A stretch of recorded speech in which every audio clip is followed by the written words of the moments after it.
আমিরের যে আসন সেটাও তারা ছাড়ছে না। আমিরের আসন ছাড়ছে না কীভাবে বললেন? চরমোনাইয়ের যে আসন দুইটা করা হয়েছে, এই দুইটাতে চরমোনাইয়ের পীর একটা আছে, আবার আরেকটাতে আরেক নমিনেশন করছে।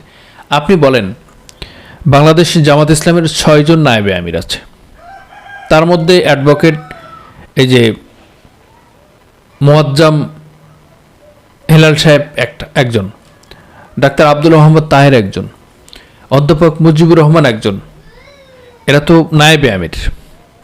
কিন্তু জামাতের আমির, নায়েবে আমির বা অন্য কোনো দায়িত্বশীল কখনো 2টা আসনে নির্বাচন করছে? করে না, তো করছে না। কিন্তু চরমোনাই পীর একসাথে 2টা আসন নিয়ে বসে আছে, 2টা আসন চাপছে আর কি। একটাতে কিনছে নমিনেশন, আরেকটাতে নমিনেশন সাবমিট করার জন্য করেছে। এবং সেটা জামাত ইসলামী যখন বলেছে একটি আসন মোয়াজ্জাম ভাইয়ের জন্য ছেড়ে দিতে, নায়েবে আমিরের জন্য ছেড়ে দিতে, তিনি ওই অধ্যুষিত এলাকায় তার জনপ্রিয় আছে, সেখানেও বলছে তারা যে এইটা ছেড়ে দিতে হবে। তাহলে একজন আমির কয় জায়গাতে নির্বাচন করতে পারে?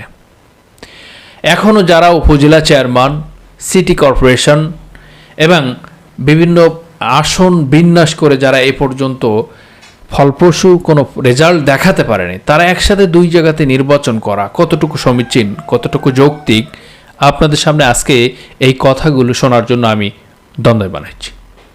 আজকের মৌলিক আরেকটি বিষয় আমি বলবো আপনাদেরকে। সাহাবা বিদ্বেষী বলেছেন। সাহাবা বিদ্বেষী যারা বলেছেন তারা নিশ্চয় জুলুম করেছেন, তারা নিশ্চয় মিথ্যাচার করেছেন, তারা অবশ্যই এইটার জবাব তারাই দিবেন।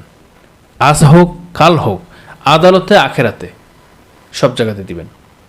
সেটা তাদের ব্যাপার, তারা অন্যায় করলো কি অপরাধ করলো তাদের ব্যাপার। তবে এই কথাগুলো বলা আসলে ঠিক হয়নি। এরপরে আমি যেটা বলছি, জামাতের সঙ্গে জোট করে এখন তিনি জামাতকেই জোট থেকে বের করে দিবেন বলে হুমকি দিলেন। একজন ফেসবুক পোস্ট দিয়েছেন, একজন ভাই লিখেছেন, জামাতের সঙ্গে চরমনের ঐক্য দেখে খুশি হয়েছিলাম, এখন ঐক্য ভেঙে যাচ্ছে দেখে খুশি হলাম। আমি বরং আরও বেশি খুশি হব যদি সত্যই চরমনায় আলাদা নির্বাচন করে নিজেদের শ্রেষ্ঠত্ব ও শক্তিমত্তার প্রমাণ দিতে পারেন। গত একটি আর্টিকেলে আমি সে কথাই বলেছিলাম। চরমনাই জাপা আওয়ামী লীগের পুরনো বন্ধু, অর্থাৎ চরমনা এবং জাতীয় পার্টি আওয়ামী লীগের পুরনো বন্ধু। সখ্যতা আপনারাই জানেন, যখন আওয়ামী লীগের একতরফা নির্বাচনে আর কেউ অংশ নেয়নি, তখন সে নির্বাচনে অংশ নিয়েছেন চরমনাই এবং জাতীয় পার্টি। মজার ব্যাপার হচ্ছে, জাতীয় পার্টি আওয়ামী লীগের পক্ষে আর চরমনাই বিরোধী দল হিসেবে অংশ নিয়েছেন। আওয়ামী লীগের নির্বাচনকে বৈধতা দেওয়ার জন্যই চরমনাইয়ের এই সহযোগিতা আশা করি আওয়ামী লীগ কখনোই ভুলবে না, বরং তা ইতিহাস হয়ে থাকবে। চরমনাইয়ের সেই সমঝোতা যদি ভারতের ইশারায় হয়ে থাকে, তাহলে আজকের বেইমানটিও ভারতের প্ল্যানিং, এতে কোনো সন্দেহ নেই। আজকের বেইমানিটিও ভারতের প্ল্যানিং, এটাও কোনো সন্দেহ নেই। এটা হচ্ছে সাধারণ একজন ফেসবুকের একজন বন্ধু কমেন্ট করেছেন, সেটার উপরে আমি কিছু কথা বলছি। এখন বিস্তারিত আলোচনা অবশ্যই শুনতে পাবেন। এখন যেটা হতে পারে, আওয়ামী লীগের ভোটগুলো চরমনায় পেতে পারে, এতে কিন্তু জামাতের ক্ষতি আর হচ্ছে না। আওয়ামী লীগের ভোটগুলো বিএনপি পেত, এখন হয়তো চরমনায় পাবে। ব্যাপারটা খারাপ না। চরমনায় নিঃসন্দেহে আওয়ামী লীগকে পুনর্বাসন করতে পারবে, প্রকাশ্য আওয়ামী লীগের পক্ষে কথা বলতে পারবে না। অতএব গোপন সম্পর্কে বজায় রাখুক তা না রাখুক, তাতে রাজনীতির কিছু যায় আসে না। বরং একটি ইসলামিক দল যদি আওয়ামী লীগের ভোট সহ কিছু আসন পায়, আমি তাদেরকে সাধুবাদ জানাবো, তিনি বলছেন। চরমনাইকে অগ্রিম অভিনন্দন জানিয়ে রাখলাম। আগামী নির্বাচনে তারা যেন অন্তত গোটা 50 আসন পায়, যদি কম পায় তাহলে সে যেন 10টি আসন পায়। তারা ভারতের ফাঁদে পা দিয়ে হোক, কিংবা আওয়ামী লীগের পুরনো বন্ধু হিসেবে হোক, কিংবা জামাতের উপর বিরাগ ভাজন হয়ে হোক, যে কোনো কারণেই হোক, যদি আলাদা নির্বাচন করে, আমি মন থেকে তাদের জন্য ধন্যবাদ জানাবো। দোয়া করব অন্তত বাংলাদেশের একটা ইসলামিক দল 300 আসনে একক নির্বাচন করার হ্যাডাম দেখাইল।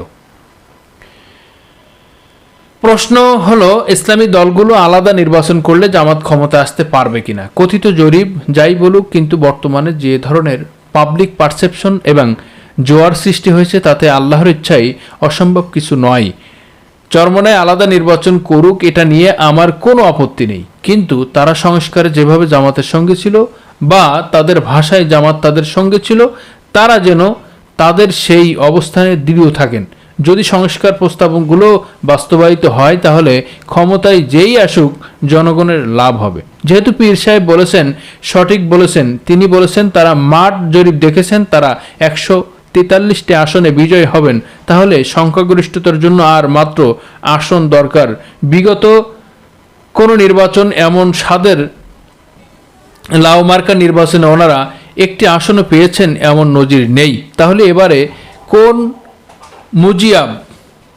মুজিয়ার বরকতে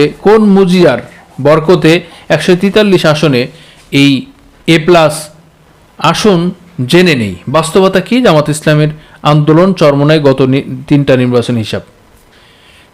সিস্টেমটা হচ্ছে 1991 সালে জামাত একক নির্বাচন করে 12.13% ভোট পেয়ে 18টি আসন পেয়েছিলেন, চরমনায় পেয়েছিলেন 0, অর্থাৎ 0.27% ভোট পেয়েছিলেন, আসন সংখ্যা তাদের 0।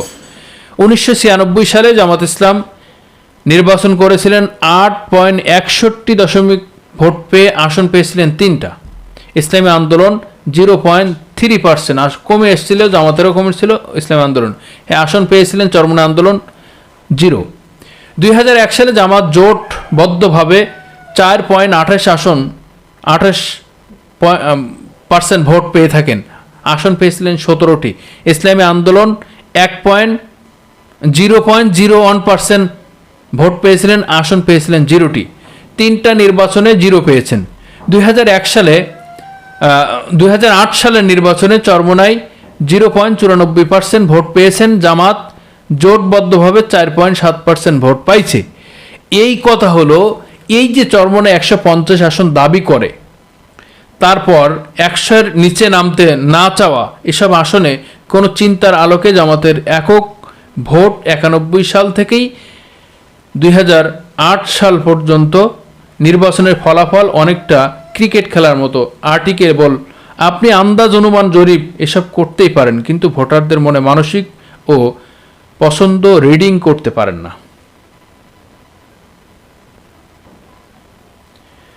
300 আসনে 100 আসন পাবার মতো আমার মতে 20টার বেশি আসন ওনাদের প্রাপ্য নয়। মদিনা যদি না জামাত মেহমানকে অতিরিক্ত সম্মান না দেখায়। জামাত অতিরিক্ত সম্মান তাদেরকে দেখিয়েছে। এখন বিষয়টা হচ্ছে, এখানে আরেকটু কথা আছে, এখানে একটা পারসেপশন তৈরি হয়েছে। অনেকে বলছে চরমনায় যে যে আসনগুলো জামাত ইসলামের মানে নিশ্চিত, শতভাগ নিশ্চিত পাশ করবে, সেই আসনগুলোতে চরমনায় দাবি করবে এবং সেই আসনগুলো নেবে। যেমন বরিশালের কিছু অংশ, খুলনার কিছু অংশ, সাতক্ষীরার কিছু অংশ, রংপুরের কিছু অংশ, পঞ্চগড়ের কিছু অংশ, এই ধরনের বেশ কিছু আসন যা জামাত ইসলামের শতভাগ প্রাপ্য বা পাশ করে আসবে। দাড়িপাল্লার বিজয়, গণজোয়ার যেখানে বইছে, এই আসনগুলো চরমনায় নিতে দাবি করবে। দাবি করে এমনভাবে এই আসনগুলো নিবে, পরবর্তী সরকার গঠনে তারাই সরকার গঠন করবে, জামাত ইসলামের আর মূল্য থাকবে না। এই ধরনের বিভিন্ন কৌশলের কথা, বিভিন্ন বুলি আমরা শুনতে পাচ্ছি, বিভিন্ন এজেন্সি থেকে, বিভিন্ন তথ্য থেকে, বিভিন্ন সূত্র থেকে আমরা পেয়েছি। জানি না কতটুকু সত্য বা অসত্য, তবে আপনাদের মাঝে আজকের যে বিষয়টা আপনাদের মাঝে তুলে ধরলাম, চরমনের পীর সাহেব যে কথাগুলো বললেন, একজন আমিরের প্রধান হিসাবে, একটা দলের আমির হিসাবে এই কথাগুলো কতটুকু যৌক্তিক এটা আমার বলার অপেক্ষা রাখে না, যেহেতু আমি ওই মানের বা ওই জ্ঞানের না। আমি আপনাদের কাছেই ছেড়ে দিলাম যে একজন আমির হয়ে ফাইজলামি করা, আসন বিন্যাস করতে আসছে না জোট করতে আসছে, না ইসলামী জোট করতে আসছে, না ফাইজলামি করতে আসছে, এই ধরনের কথাগুলো আসলে কতটুকু সমীচীন, কতটুকু যৌক্তিক, কতটুকু গ্রহণযোগ্য মানুষের কাছে, কতটুকু ঔদ্ধত্যপূর্ণ, এই আচরণের বিষয়টা আপনারা দেখলে বুঝতে পারবেন।